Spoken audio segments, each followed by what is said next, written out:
Hey, I'm Ricky He, and I'm the next guest on Screen and Beyond.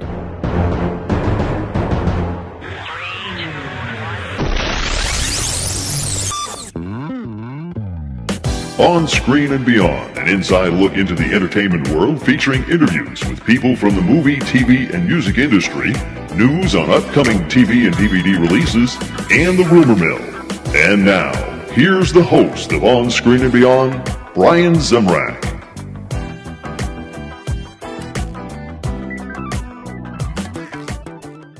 Welcome to another edition of On Screen and Beyond. I'm your host, Brian Zemrak, and this is episode 720 of the show that keeps you updated on what's coming your way as far as upcoming new movies, remakes, sequels, and TV and movie DVD releases, as well as our interview segment with a guest from the movie, TV, or music industry. This week on Screen and Beyond, we have Ricky He of From MGM Plus's great show, and it's a mixture of horror and whole lot of other stuff. It's it's just a good show, so be sure to check that out. But Ricky He, one of the cast members of the show, is going to be here joining us right here on Screen and Beyond. Ricky was also in The Good Doctor. He was on A Million Little Things, Arrow, and a whole lot of other stuff. And I hope you're going to stick around for that. And we have a lot of things that are going on. If you are on Spotify and you're looking at me right now, you can see where I am and everything. We are doing a sort of a test to see how things go with a video podcast also. Now, this is not going to take away from our weekly ordinary audio podcast that you hear on every single audio podcast provider, just about everywhere. And whether it be Apple or PodBean or wherever, it's just everywhere. But only on Spotify right now. That's where this is going to be for the time being as we try things out, see how it works, and we'll see how it goes. And then we might be able to expand it to the other providers. But right now, if you are watching me on Screen and Beyond, if you want to leave a comment or something, Spotify allows you to do that. That would help us out. Or you can send me a message at feedback@onscreenandbeyond.com. Love hearing from you, and love hearing all the different things people email me about. So you can do that and help us out, try to figure out what we can do here to make this better for you as we expand into the video process here. And like I say, we will eventually get into the other ones, but right now, Spotify is where you want to see this. But the audio stays the same. You can get it each week, and we hope you will continue to do that. We have a lot of great guests.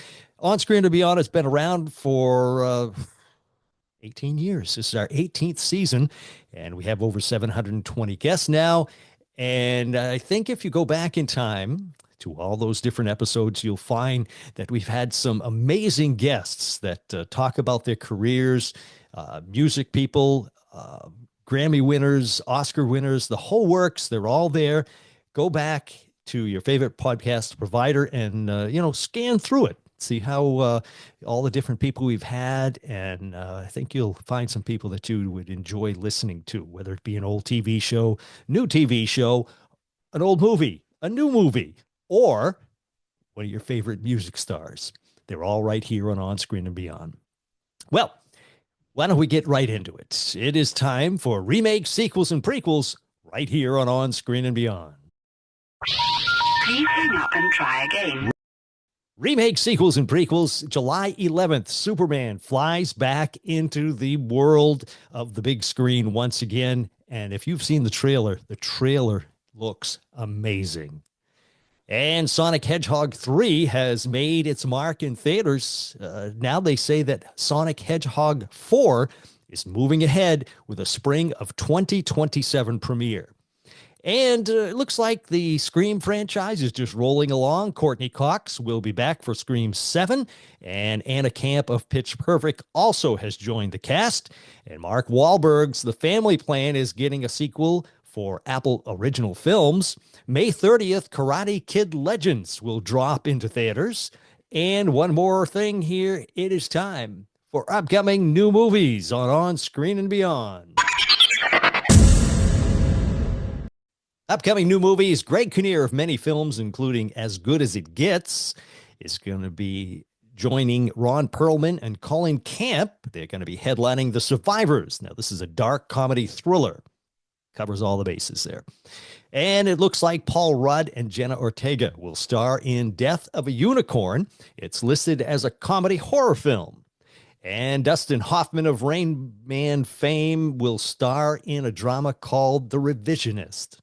And that is it for upcoming new movies. Next on Screen and Beyond, it's movies and TV on DVD and streaming.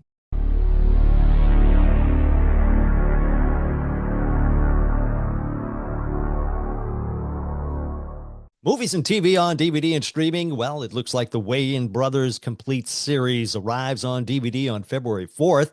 And the 40th anniversary, it doesn't seem like it's been that long, of the horror classic Reanimator will land on 4K on April 3rd. February 25th, look for a 4K release of My Girl with Dan Aykroyd, Jamie Lee Curtis, and Macaulay Culkin. And The Social Network hits 4K Ultra HD as a limited Steelbook edition on February 18th. And The Panic Room with Jodie Foster gets the 4K Ultra HD treatment along with a limited edition Steelbook release on February 18th. And that is it for movies and TV on DVD and streaming. Coming up next on Screen and Beyond, it's TV and entertainment time.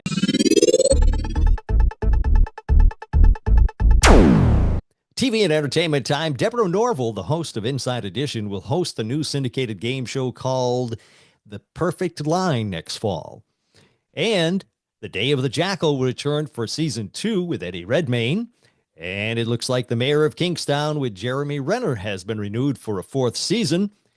And that is it for TV and entertainment time. Coming up next on Screen and Beyond, we're going to sit down with Ricky He of MGM's series From.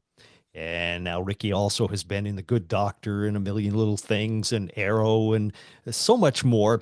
Ricky He is going to be telling us about his journey into the world of entertainment and TV and movies and things like that. Ricky He is next, right here on Screen and Beyond.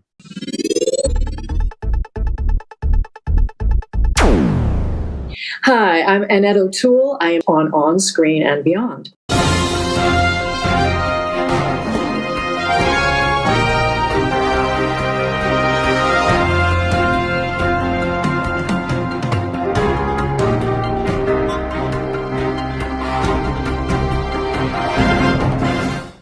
Joining us today on Screen and Beyond is an actor who we have seen on Arrow, A Million Little Things, and The Good Doctor, just to name a few. Currently, he can be seen on MGM Plus's exciting series, From. It's Ricky He. Ricky, welcome to On Screen and Beyond. Hi, thanks for having me. Now, Ricky, this has got to be a very exciting time for you. I mean, you have a hit show that you're on, done by the Russo brothers and the creators of Lost. I mean, how much better can you get than that? And it's on MGM Plus. And also, you have 2 movies in the works. I mean, you're hitting it out of the ballpark right now. Yeah, I appreciate you saying that. I mean, you try to do what you can, and it's been a good run so far, and I hope to keep that going. Oh, yeah. I mean, everybody I've talked to over the years here, they always say it's feast or famine. Right. You've always got, either nothing going on or everything's coming at you and you don't know what to do. Exactly. Yeah. And I think it's always kind of managing and it's kind of managing those expectations and how do you stay busy when it is famine, and then how do you keep yourself sane when it is a feast? Mm-hmm. Yeah. Now, give us an idea of how you got the role of on From, mm-hmm. and also how did you feel when you got that role? Yeah, I mean, right before I had got the role of Kenny on From, it was probably the closest I'd ever come to actually quitting, because of basically exactly what we just talked about, where it felt like famine for so long, where I was just like right at the threshold, right at the doorstep of so many exciting, potentially life-changing opportunities that um, that it wasn't so much the rejection that was difficult. It was more so like the you start fantasizing about like what your life could look like, what your future could look like, what working on the project could look like, and to kind of be let down over and over again, it was starting to take a toll on me. And so when I got the call for Kenny on From, it was kind of like it felt vindicating. It felt vindicating. I felt like Rocky, I felt like, yeah, you know what I mean? Like, you've been beaten down, and it's not about how hard you get hit, it's about how hard you get hit and you get back up. And that's what it felt like. I felt like I'd finally won a fight. Mm-hmm. Yeah. Now, did you get all your friends together the first episode that was on that you were on and get them all around the TV at the same time, or how did that happen? Yeah, actually, so we had screeners. Before they had premiered the first ever season, and a lot of my closest friends are all over the map now at this point. Just everybody's pursuing their own careers in different places, and it just so happened that they were all back in town. One weekend before we premiered, and so we all sat down, we had a couple drinks, we watched the first episode ever together, and I think all of us, myself included, we're just like washed over with like, whoa, this is crazy. I think this is going to be a great show. I was so proud to be on it. They were so proud of me. And then at the same time, after watching that episode, I dropped the news to them that, by the way, I'm having a baby. Oh, congratulations on that. Yeah. So, at the time it was kind of like I hit him with a double whammy, where it was like, this is the thing that I've been working on for the last 6 months, really proud of it. And also, boom, you're all going to be uncles. So, yeah. Wow, that is something. I mean, and like you said, feast or famine. Everything comes at once. When the good things roll, they roll, and then you get the times when you're just sitting around trying to get something. And yeah, exactly. That's got to be one of the harder things about acting. I'm guessing that is, trying out for all these different roles and wondering it. It's not you that doesn't get it. It's they just pick somebody different. I mean, but it's got to take a toll on you. Yeah, it totally does, because it's like I've always approached, like, so for example with auditioning, I've always kind of approached it almost like in a collaborative sense. I think a lot of people they're their own worst enemies. They walk into the room and they're nervous and they're anxious because they want to impress the producer or the casting director, whoever it is that's in the room. And I think that, sometimes that can be our own downfall. And early on in my career, I kind of made a switch where I realized, well, the person across from you is trying, they want to find the right person for the job. You know what I mean? And so sometimes, so I would go into the room with that in mind, where it's like, okay, they're not out to get me. They're out to find the person they need for the job. And that made it a little bit easier to know that it's not personal, that it's not that they don't like you or what you're about, and it has nothing to do with you. You just weren't the character that they had in mind. But like you said, I think it up to a point, it still starts to take a toll, because, like I was kind of talking about earlier, you just start imagining the opportunity. You start imagining like, oh man, if I had got that job, or like, if I get this job, I'm going to be at the red carpet. I'm going to be on the red carpet with Kevin Feige, and we're going to be hanging out, and I'm going to be in a great suit. Like, you just start thinking about these limitless potential situations that are so glorious and fun and exciting, and the come down is just as painful as the come up. So yeah. But From, it gives me the creeps. I mean, it's a good show, don't get me wrong, but yeah. But man, it is, wow. Yeah. I didn't grow up watching, a whole lot of horror. Like I watched the classics, and it's not that I love the ones that I've seen, but there's definitely something about From that has that kind of like slow burn, creepy suspense that like I'm proud that the show doesn't have a whole lot of like cheap thrills, like not a whole lot of jump scares. You know what I mean? It really feels like you're like a wet cloth that's being wrung out. It's like slow and it's methodical and it endures that long suspension. Um, I have no problem watching it, obviously because I work on it. But then even the first time that I watched the show, I was kind of like, oh yeah, this is a very scary show. Yeah, this is a very scary show. Yeah. Yeah. Yeah, wow. I mean, it is just an incredible show. And if people haven't had the chance to see it, they should definitely be looking out for this one. Because like I said, I mean, the creators of Lost Mhm. are involved. The Russo brothers. Actually, Anthony Russo's been a guest here at On Screen and Beyond Oh, many years awesome. ago. Many years ago. I can't get him on now. He's too big. But no, years ago I had him on, and but the people that are involved with it, and of course the cast is just incredible.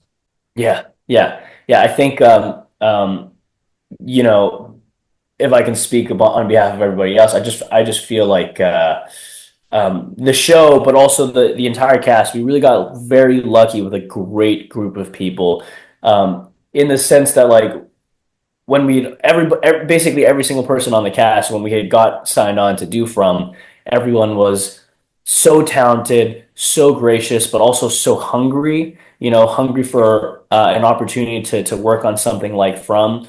And I don't think, not to say that it's common on any show, but I don't think I can recall a single day, a single moment, a single episode or scene where I ever witnessed any of my castmates phoning it in. Like everyone is just so, it really felt like such a collaborative effort to like push to the finish line, like to get it done and still have so much fun while we're doing it. And I think it's rare, I think it's rare. Yeah. Yeah. Yeah. And how is it on set? You say it was fun. I mean, do you guys joke around a lot in between takes or things like that? Yeah, I think just because of the atmosphere and the nature of the cast, like it is such a heavy show with like, not only the horror elements of it and the scares, but like, the show deals with a lot of grief and trauma and the whole premise to me really is about like the humanity and how people persist and how we overcome these bad circumstances and still find a way to live and still find a way to be human. And I think that the cast and like the behind the scenes aspect of it really reflects that. It's such a heavy show that in between takes you kind of have no choice but to have an absolute blast. Everyone's cracking jokes. Everyone's giving each other a hard time. But there's so much love. Yeah. So Yeah. Yeah. Who's the biggest jokester on the cast? I would say, well, Sean Majumder, who plays Father Kotri, his character comes back, even though, spoiler alert, something happens to him in the first season. But he's a comedian by trade. So anytime he's on set, it's like uproarious laughter. But I think I'm pretty funny. I think I'm pretty funny looking guy. And yeah, it's great. Me and Cortion, who plays Alice Stevens, we definitely we get into it. Sometimes I'm like, is this too much for everybody else? Because this feels like it's too much for me right now. Yeah. Well, that's one thing about a show like this. Uh-huh. I've had other people on who are on not a similar show, but this style of Right. TV show, and I know that they've been killed or something, and I say, "Is there any chance you're coming back?" And normally you wouldn't ask that, but Right. on a show like this, you don't know.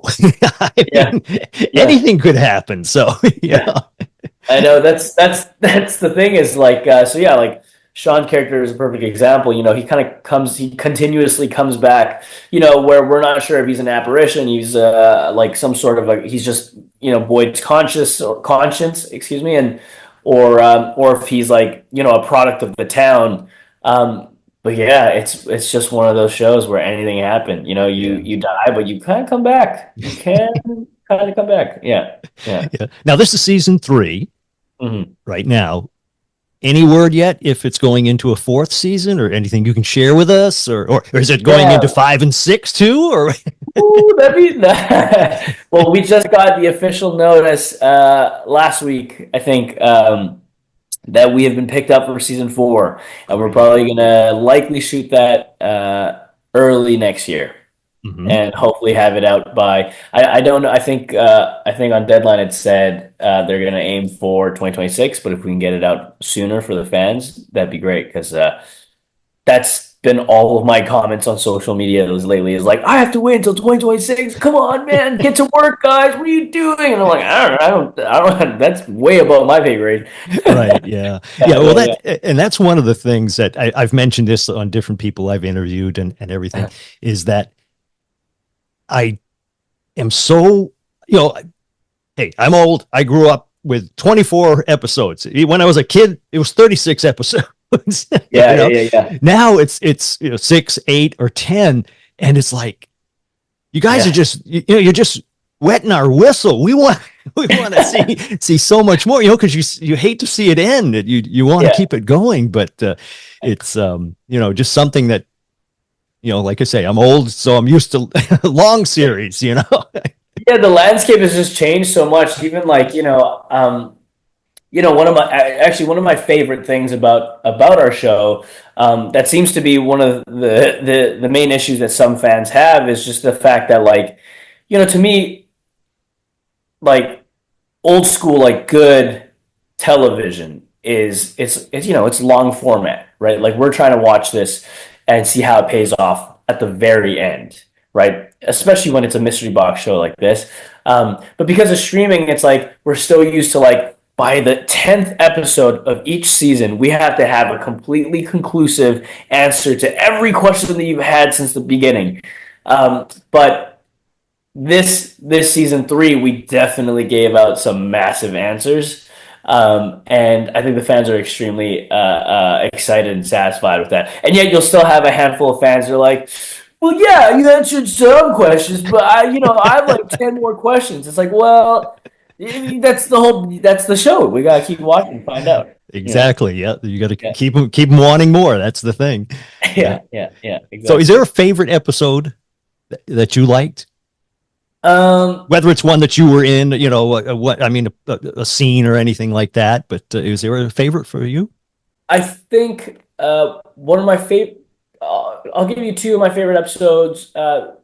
One that I'll just speak on quickly because I don't want it to feel like it's a little bit. I don't want to sound self-important, but I do think that episode 2 of season 3, when Kenny returns back to town and he finds out that his mother has passed, that was a very tough block to shoot, and like emotionally, physically, and I'm just glad that it all got cut and sliced up in a way that, like, really, really, I think does Kenny's character and his mother's character justice.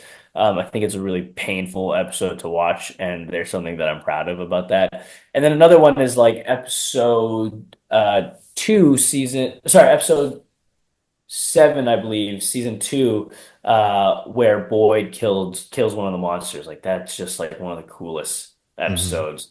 So much went into that, like from the colony house to then driving down, and then the blood there's just so much going on. It's such an action-packed, epic episode to shoot and to watch. Yeah. Yeah. Definitely my favorites. That's, I mean, it's a definitely a sit on the edge of the seats, Yeah, type of show that you just don't know yeah, what's going to happen, and just look over your shoulder because you don't know what's coming at you. yeah. And I've definitely heard, like, fans, but also some of my own friends have been like, dude, I love your show. I don't know if I can keep watching it because I keep getting nightmares, and I'm like, oh, I was like, well, I guess it's pretty good then. Yeah, it It's definitely working. yeah, it sticks with you a little bit, and my favorite is like, like on the online forums, like on Reddit and things like that, we have such a community, like a community of fans. Like they really love the show, and I love when they post pictures of like a tree that has been felled in the middle of the road because they're like, oh God, guys, should I turn around? Here we go, we're about to join the town. That's it's cool to be a part of a show with such a deep and rich like mythology and gives you the spooks. Yeah, yeah, yeah. I don't know. It's like I say, it's an exciting show, and people should, it's not like Lost, Right. but it has that same feeling where you don't know what's going to happen next, Yeah, and yeah, yeah, yeah. you got to keep watching. It's That's just right. yep. So it's an amazing show. Hi, this is Anthony Russo on Screen and Beyond. Now, as far as acting, is this something that you've always wanted to do when you were growing up, or what happened here? How'd you get in Yeah, this thing? It's I crazy think business. that it's a crazy business. Yeah, I ask myself this question every day. um, I think that like ever since there's this great Dustin Hoffman interview where I forget who it was, but somebody asked him, it's like, why do you do this? Like, why do you think people become actors? Why did you become an actor? And then he goes, look at me, look at me, look at me, look at me, look at me. Um, and that's it. I think it's like this like childlike need for attention that has just persisted and has never left me. And um, the most honest and candid answer is like when I was a kid, I was like, like when I was, out of high school, and I was like, you know what, maybe I want to do something different. Uh, the honest truth is like I want to make a lot of money, be super famous, and I want to have a ton of girlfriends. That's the honest answer. And then it quickly became like, oh, that's not sustainable. Oh, most people don't do this for that because actually you're probably not going to get any of those things. And so you really have to like fall in love with the craft of it. And I think that's the thing that got me into it, and the thing that got me to stick with it is really falling in love with the storytelling and the craft of it, because you very quickly learn like, okay, this is actually a chance, like an opportunity for you to like learn and convey like human experiences. And it's like the more you learn about it, the more you realize how universal it is, how similar we all are. Um, and yeah, like being a person of color, I feel like there's a responsibility there to do that. Mhm. Ricky, I interviewed people, actors from the 1940s to now, and a lot of them, I would say the Yeah. majority of them, said a very similar thing about what you said. They did it because they wanted to make money and they wanted Yeah. girls. Yeah, exactly. I'm like, who are we kidding? Let's be very honest here. Why do we do this? That's why, Yeah. And then, like you said, the reality kicks in. Exactly. It's like, oh, maybe I shouldn't have done this if this is what I wanted. And but I think it's honest. I think it's like, you grow up with certain actors, certain entertainers, musicians, athletes that you really look up to, and you're like, man, what I'd give to be that guy. Mhm. But really taking a step back and using your rational mind, and consider the fact that like the journey ahead is a long and bumpy one. Yeah. Yeah, Yeah. yeah, Now, I mentioned at the beginning about you got two movies coming your way. Can you give us a idea of what each of those are about? Worth the Wait yeah. was one, and I'm trying to, Rock Springs. Perfect. Yeah, exactly. Yes. So, Okay. Worth the Wait was, they're both indie films. Worth the Wait was a rom-com that I shot last year. And it's got a really, really great star-studded cast. Um, it's an ensemble cast with basically with an all Asian cast. So Lana Condor, Ross Butler, Sung Kang, Andrew Koji, Elodie Young. I feel like I'm forgetting somebody. Oh, Osric Chow, of course, Karina Lamb, and then myself and my girlfriend in the film, Ali Fumiko Whitney. Star-studded cast, and just a lot of fun. especially because that was in between seasons 2 and 3 of From. And so to go from like dark and broody and, the circumstances are so dire to like shooting this rom-com where I kind of play like a quirky, young, naive YouTuber that's just like madly in love was so fun and it's so refreshing. The second film, Rock Springs, I actually just wrapped a couple weeks ago, and I had the chance to work with Benedict Wong, from the Marvel franchise and from Three Body Problem, and Jimmy Yang, who has Interior Chinatown out now on Hulu. Um, and that was just such a powerful, inspiring project to work on. It's about a mother. It's about a mother, her daughter, and her mother-in-law who moved to Rock Springs, Wyoming, um, after they lose her husband. And they move there, and supernatural things start happening in and around the house, and we essentially find out that it's tied to a historical event, and that's all I can say about that. Yeah. Yeah, yeah, Yeah. yeah, Yeah. yeah, Sounds good. yeah, Wait, I have a little advice for you, Ricky. yeah, You mentioned your girlfriend was in the other Worth the Wait movie. yeah, yeah, Don't tell her you got into the business to get the girls. yeah, yeah, yeah. Well, she's my on-screen girlfriend, so I can tell. I can tell her. Oh, okay. She's not my actual girlfriend. Yeah, yeah, Oh, yeah, oh, oh, okay. yeah, yeah, yeah, yeah, yeah, yeah, yeah, But so yeah, I mean, you're just a busy guy. You've got a lot of things going on. yeah. That's really exciting. And like I said, Thank you. just I'm sure you're going to keep rolling along now. The it's heading. You've gone up the hill, and now you're not Yeah, just yeah. going downhill, but the motion is going in the direction you want. That's right, and I think that we always want more. I think that's just human nature, and I think I'd love to stay busy. And I'd love to continue to play. I'm grateful that these last couple projects, like I've really made an effort to play characters that are completely different from each other. Each character that I've played has felt like nothing that I've ever done before, which is really great. And there's this I always make this analogy that what we do in film TV is very similar to that of a boxer, obviously not on a physical level, but I do think emotionally there's a similarity in the sense that, like, as a fighter you're only as good as your last fight, right? Mhm. It's not like football where it's like you mess up today, you can, you have a game in a couple of days and you can make up for it. As a boxer, you go into your fight camp, you go through all the trials and tribulations that nobody's aware of, and then you step into the ring. And if you knock the guy out 10 times, great. But if you get knocked out, that's what people will remember you for, basically for a year.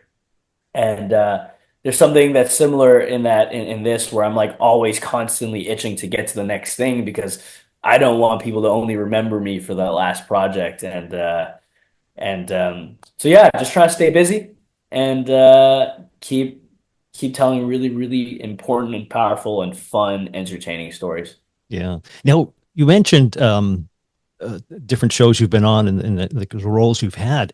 Right. What about The Good Doctor? How was your experience on that? That was another great show. You've had some good ones on Yeah. on your list here. Yeah. The Good Doctor was an incredible experience, and truthfully, I had a recurring character. I played Dr. Park's son, as Kellen, and that was one of those moments where the first episode that I was, or rather, the first shooting block that I ever did in that show, you know there's a scene where me and William Lee, who plays my father, Dr. Park, we basically have a conversation because I'm his estranged son. My parents are split up, and I'm coming to visit my father. And he's basically saying to me that he felt like he let me down as my father, and that he felt like he wasn't good enough to be my dad. And just such powerful writing, and it was so and Will was so, like, vulnerable and so present with me, and I didn't have a whole lot of lines in that scene, and it was essentially a monologue. I think I respond with a couple little ones, but all I could do was be there for him Mhm. and be there with him in that room. And when we cut after the first couple takes, on his coverage, he's crying, I'm crying, and I'm bawling my eyes out. And I remember we're getting touched up and we're going to switch to shoot my coverage. And I remember thinking to myself, like taking a moment, like, okay, okay, I can do this. I think I can do this for a living. I think, it's not just a dream. Like I'm here doing the work now. Yeah. This isn't acting. This isn't seeing studies class anymore. This is really, I'm really here to do it. And it was very affirming, and I think it really put me in the right trajectory artistically for the next little bit. Hmm. Yeah. Yeah. Well, like I say, you seem to just roll along and you're getting these roles now. I mean, and I make it sound like, well, you just popped in and you got all these great roles. I mean, because you started out slow and worked your way up. You were probably, I don't know, but I mean, at the beginning, you were probably the guy in the line at the grocery store or something like that. I mean, Exactly that. Yeah. but Yeah, but yeah. you've worked your way, you've earned your way up, and now you are on a amazing show that people should definitely be checking out because From is, like I say, it'll raise the hair on the back of your neck, that's for sure. Yes, sir. Yes, sir. That's right. Now you've made references twice now to boxing. Did you ever box in your past here? I mean, you mentioned Yeah. Rocky, and then you mentioned the other boxing, so it made me think that well, maybe you've been a boxer here. Yeah. I started training in Muay Thai, which is Thai boxing, Ah, in 2016, and did a little bit of boxing as well, but mostly Muay Thai, which again, it's Thai boxing. It's very similar to kickboxing. It's kicks, it's hands, and there's knees, but you can also throw elbows, and there's a lot of clinch. So yeah, through training, I became a big fan of the sports. yeah, and also as I'm looking here, you got that Ali poster next to you. Yeah, that's right. Yeah, that's right. Yeah, yeah, yeah, yeah, yeah, yeah. Yeah, I think I picked. That should have gave me an idea right off the bat. Yeah. So the funny thing is, I actually picked this up, like in high school, while I was away for summer camp or something like that. And at the time, I wasn't even that. I actually liked boxing a little bit, but I never trained at that point, and I never really watched it like film study the way that I might watch it now. Um, but Muhammad Ali is just such a Oh. emphatic and powerful and influential character that I think anyone can kind of see his greatness. So I bought it, and Hmm. it's one of my favorite things. Yeah. But did you ever see yourself doing anything other than acting? Did you ever have any other aspirations? Um, because of my delusions of grandeur and my audacity, I do think that there's a alternate timeline where I'm a professional fighter. Hmm. I That think doesn't if I didn't, surprise me. yeah, yeah, like if I didn't fall in love with this, I am already in love with the martial arts, and I think that like I might have gone and pursued that, or I think I'd love to teach. Actually, I think I'd be a good teacher. Yeah, Hmm. Anything yeah. special? Like boxing? Yeah, I realistically, I think I mean, I'd love to teach like kids, like be a school teacher. But if in that scenario, I'd probably also be teaching martial arts on the side, teaching boxing on the side. Yeah. Yeah, Yeah. like my night gig. Yep. Yeah, Yeah. yeah, Well, Ricky, I want to finish up with one final question. yeah. And everybody tells me this is the toughest one. So, Oh, they always say, oh, I wish I had time to think about this one. yeah, But yeah, when you sit back and relax, what yeah. are your favorite TV shows now and of the past? And what's your Uh-huh. favorite movies now and of the past? Not necessarily ones you were in, but Oof. what you sit down and watch and just enjoy, or a movie that, no matter how many times you've seen it on TV, you got to watch it again because it's that movie. Yeah, yeah, yeah, yeah. We'll start with the TV show. Like I think one of the best and easiest like comfort TV shows of all time is The Office, and I would say both the US and the UK version. Like it's just so easy. It's so like I used to go on like several like just like it just be on loop. You know what I mean? Hmm. Like finish the season and it's like I rewatch it. And it's just comforting. I watch it when I'm out of town because it feels like home. But I hadn't watched it for a while, and we just started watching it again at home, and it's like it's so funny. It's so good. I actually also really like Family Guy. I think, I grew up watching Family Guy, and I think that that's the foundation to my sense of humor, unfortunately, for better or for worse. Um, in terms of movies, in terms of movies, um, I won't. I'm not gonna. I won't hit you with like a pretentious answer and say like I really like this obscure and Philly. I'll say like, especially if it's a comfort movie.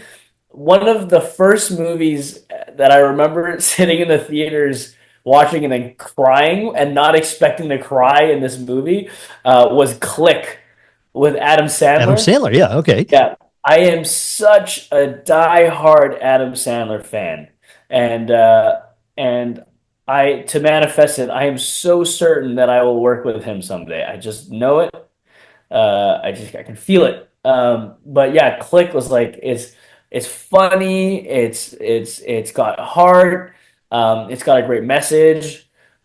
It genuinely imprinted in me like, oh, the importance of family and making sure you have time for your family.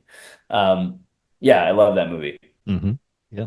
Yeah. Well, Ricky, I cannot thank you enough for taking the time to share with us, letting us know about your movies, what the worth the wait, also the Rock Springs, and of course from.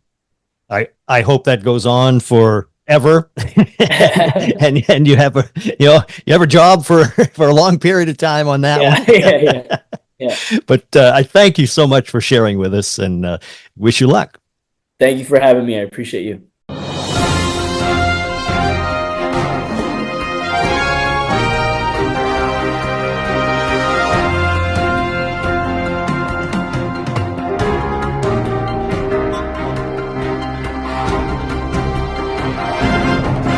And a big shout out going out to Ricky He of MGM Plus's series From, and be sure to check him out. It's a great show, and it's going to scare the crap out of you is what it's going to do. And so be sure to check that out. And I hope that you will keep listening to On Screen and Beyond, or check us out every once in a while. We'll be having a video and maybe more as we go along. We'll see how that works and see how much more time it takes me and everything to do this, but we'll see. Hope you enjoyed this episode of On Screen and Beyond, the video, if you've been watching. If not, the audio's still here. It's always going for you.